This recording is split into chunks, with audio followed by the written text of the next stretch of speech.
Guys, we have some urgent news, so sit down and lock in. The United States is officially at war with Iran. And as if this news wasn't bad enough already, this war may have been started illegally. Tonight, I can report to the world that the strikes were a spectacular military success. Iran's key nuclear enrichment facilities have been completely and totally obliterated. Iran, the bully of the Middle East, must now make peace. If they do not, future attacks will be far greater and a lot easier. As President Trump mulls over a decision to get involved militarily in Iran, Chicago veterans weigh in on whether it's a good idea or not. Frank Gutierrez is grateful to be alive. Many of his friends who served with him in the military are not. The Chicagoan served in the Marine Corps and Army Reserves, completing 4 different tours in Iraq and Afghanistan. Hardest part about actually deploying is coming home. Gutierrez says the transition back to civilian life takes a big mental toll. Several of his friends who served in the Middle East wars have taken their own lives. Army veteran Marcus Perkins was fortunate not to serve in combat, but he hears the stories of those who did serve in Iraq and Afghanistan when he gets treated at the Jesse Brown VA hospital. There's been so many things that you hear there. Sleepless nights, worried about people behind them, just a whole lot of things that mentally just bother them. As a southern Israel hospital was bombed this morning by a barrage of Iran missiles, President Trump has been in the White House Situation Room deciding if the U.S. should get involved in the war between Iran and Israel.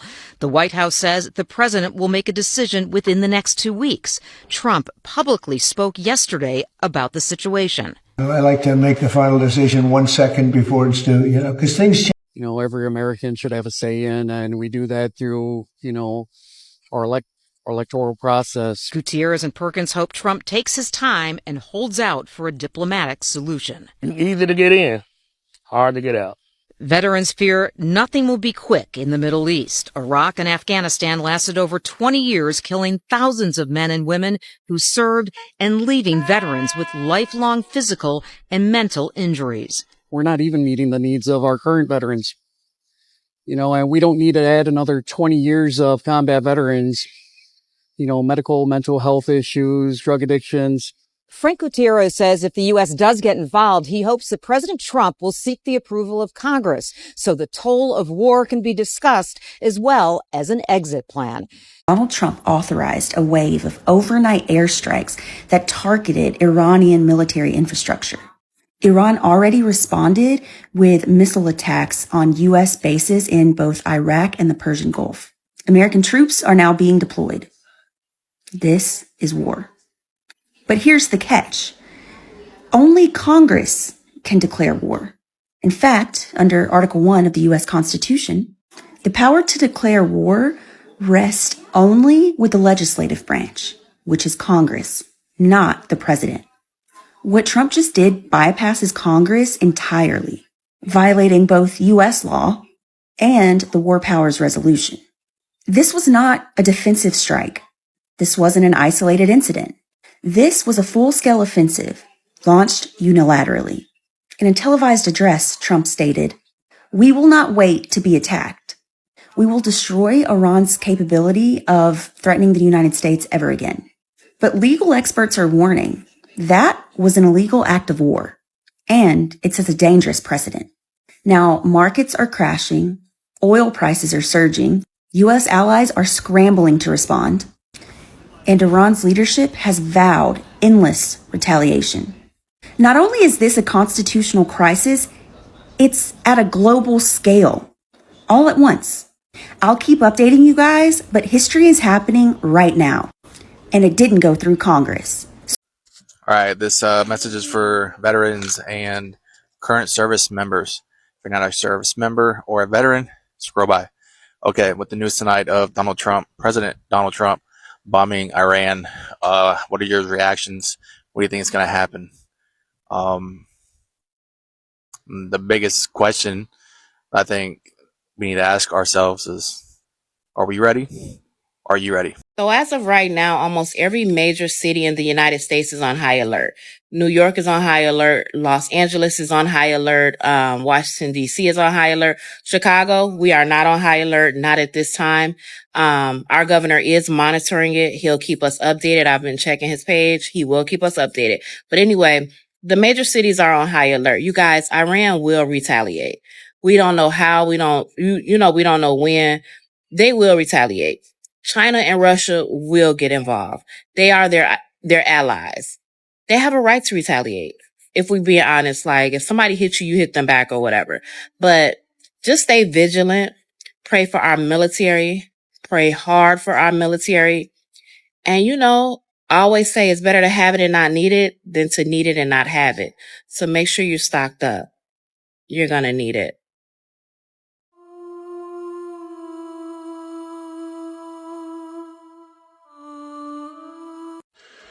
Since Trump has pretty much taken the same playbook that George W. took in 2003 with Iraq, I guess now's just as good a time as any to let everyone know that Iran is the third largest producer of crude oil on the planet. Here we go again. Since Trump has pretty much taken the same playbook that George W. took in 2003 with Iraq, I guess now's just as good a time as any to let everyone know that Iran is the third largest producer of crude oil on the planet. Here we go again. Breaking news update, warning, oh my goodness, it happened. Trump actually sent the bombers and they struck 3 different nuclear sites. It is official. The U.S. is involved. We already struck. It happened. Literally just now. Breaking news. It just happened just now. Like, I'll show you the article right here. Like, I'll put a screenshot. I'm literally shaking. Like, this literally just happened 5 minutes ago. We're involved. Welcome to World War III. It's happening. Let me know what you guys think. What just happened? Like, it literally just freaking happened minutes ago. Breaking news. Trump literally just bombed. We literally just got involved. I don't know what to even say. I don't even know what to say. Let me know what you think in the comments of what's going to happen from here. Like, it actually happened. The 2 weeks didn't happen. It's now. I can't believe it. Hey, so now that Trump bombed the places, does that mean World War III is happening? Like, what's going on? Like, girl, I'm leaving. I can't do the United States anymore. It's not my vibes. 6 minutes ago, Donald Trump posted this on his Truth Social. We have completed our very successful attack on the 3 nuclear sites in Iran, including Fordo, Natanz, and Esfahan. All planes are now outside of Iran airspace. A full payload of bombs was dropped on the primary site, Fordo. All planes are safely on their way home. Congratulations to our great American warriors. There is not another military in the world that could have done this. Now is the time for peace. Thank you for your attention to this matter. I don't even know what to say other than, he'd been signaling this, that we being the United States, were going to join. But this is ridiculous. This is bullshit. I have a lot of MAGA didn't even want to do this. And this just goes to further prove that we are so deeply in bed with Israel that we're in Israeli territory. We're not even a sovereign nation anymore. This obviously is not going to end here. And we're just going to send more Americans to their deaths in the desert for no fucking reason while we commit more heinous acts on people who didn't do anything to deserve it. If there was ever a time to take to the streets and a worthy cause, I mean, this sure as fuck is. I want to get some context. I was in military intelligence is what I did. I maintained a top secret clearance for 13 years. I've collected all around the world, et cetera, et cetera. I understand intimately the intelligence community and how intelligence is passed between us and our allies. And so I want to say a couple things. First of all, we're going straight back to our cheating ex just 2 weeks after they cheated on us, because this was, like I say, this was just 2003 that they sat in front of the world and screamed weapons of mass destruction, and that's what they're doing again. Listen, like you mentioned, Benjamin Netanyahu, Bibi Netanyahu, has been saying this since 95. So it's simply just propaganda. So when Donald Trump says he has a source that's better than the intelligence community, it's Bibi Netanyahu is his source, because Israel is trying to drag us into their war, because Israel has been wanting to go to war with Iran for as long as I can remember. In 2003, when I was in the army and I watched Iraq play out, yeah, we believed it. We believed there's weapons of mass destruction. What reason do I have to not believe my government? We go where we're ordered. We're going to fight the terrorists over there, so don't come here. But hindsight is a beautiful gift. And if we can't look back at 2003, because by the way, we know now that it was a lie. We know that Donald Rumsfeld, sitting in front of the United Nations, showing the evidence of weapons of mass destruction, just simply wasn't true. We know that it was posturing by Saddam Hussein because he was afraid of Iran invading Iraq and all the geopolitics of that region, et cetera, et cetera. We know that, okay? So if we can't now say, we just saw the video evidence of Bibi Netanyahu telling us in 1995 they're 3 to 5 years away. In 2012 they're 6 months away. In 2015 they're 3 weeks away. I don't know how he tells time, but it's 2025, and they haven't had it yet. And I want to remind everybody that there was a president who brought Iran to the negotiating table, who was successfully got the IAEA to go into Iran and inspect their nuclear facilities, inspect their enrichment program. There was one president who did it. There was one president who brought all of this down 35 notches and was able to successfully prove that Iran was not enriching their uranium. That was one Barack H. Obama. And as soon as Donald Trump came into office, he overturned the very agreement that Obama made with Iran, thereby creating the situation we're in now. It was a black president. Sorry, that doesn't count, Jolly. Let me say this before we go, Don. I want to bring one thing to the conversation that needs to be spoken more about. Yes, if sir. we're talking about threats to America, the number one threat to America, I assure you of this, is not Iran. The number one threat to America is the alienation of our allies, us pissing off the people that we have these alliances with, us losing our intelligence sharing with other countries. Because, oh, by the way, when Ukraine attacked Russia with one of the most advanced drone attacks I've ever seen, it's amazing. The United States didn't even know about it. You know what? As a former intel guy, you know what that tells me? That they were not sharing that intelligence with us because they no longer trust us. I don't think anyone shares their information with us. I think we no longer get shared information.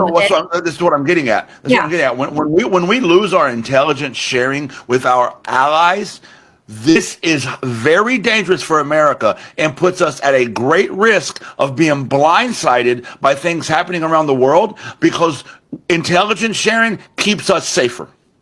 I hope all y'all that voted for Trump is happy, because we ain't get shit but terrorists, wars, and fucking pardons, and some fucking phones, and some data. We ain't get shit from this man. Y'all were voting for him. We was going to be living a great life. Life was going to be good. No, we stressing about terrorists. This nigga gonna have the nerve to drop some phones. We barely could afford to eat food. Eggs damn near $100. Now we at war because of this nigga. We might lose our lives because of this man. And y'all did all that. Now look, we going to war. Hug your loved ones. Hug the people that's in the army, in the military, everything. Because you don't know when you go to them again. Because Trump, orange, nasty, bald, and blonde, bad beach blonde wig wearing ass, whatever he got going on, want to start shit with people. Now look, y'all did all that. Oh, Trump this, Trump that, make America great again. America ain't great. We ain't great. We're bad. We're horrible. Thank you for watching Great Minds Blacks.